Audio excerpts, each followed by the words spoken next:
The Zone of Interest is a Holocaust film that was released in 2023 and directed by Jonathan Glazer. This film is chilling, but not in the same way that many other Holocaust films are. The Zone of Interest takes a look at the life of Rudolf Höss and his family. Rudolf Höss is the commandant of Auschwitz. This means he is in charge of the camp's operations and efficiency. He is often seen on the phone or sitting in a meeting, like this picture here. Rudolf and his family live in a beautiful home right outside the walls of Auschwitz. The family lives a pretty normal life. They do things like have picnics outside, tend to their garden, play in their pool, host dinners, and pretty much what they did before the war. But what happens outside of the fence of their home is not so normal.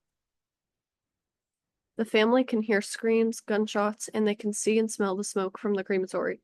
So while this film does not show much violence, you can hear the violence and see things that would leave you to believe there is violence going on. The horrifying thing about this film is that Rudolf Höss loves his family but works tirelessly, so he really isn't around much. But the family does seem to be living a pretty normal life, while knowing what is going on right outside their home is terrible.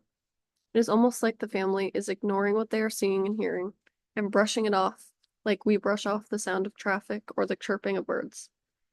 This film helps to show what life was like for people that were not prisoners of the Holocaust camps and how life remained pretty normal for them. It also shows how people just saw evil as ordinary, and really nothing struck them as morally wrong. This film portrays themes such as moral blindness and disconnection between perpetrators and victims. I think the class should watch this film because it shows a side of the Holocaust that is not really talked about very often.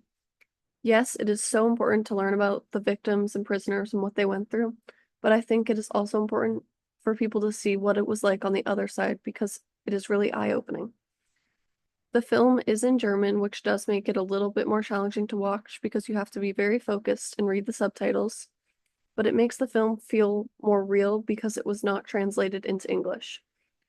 This film also can feel a little bit slow and maybe boring at times, but I also think that this was a technique used to help the story. Life for the people outside of the camp was not hectic or crazy like life was inside of the camps, so having this film be very slow-paced helps to get this point across. I don't think watching this film is really any different than reading The Men with the Pink Triangle because both stories show sides of the Holocaust that is not talked about often.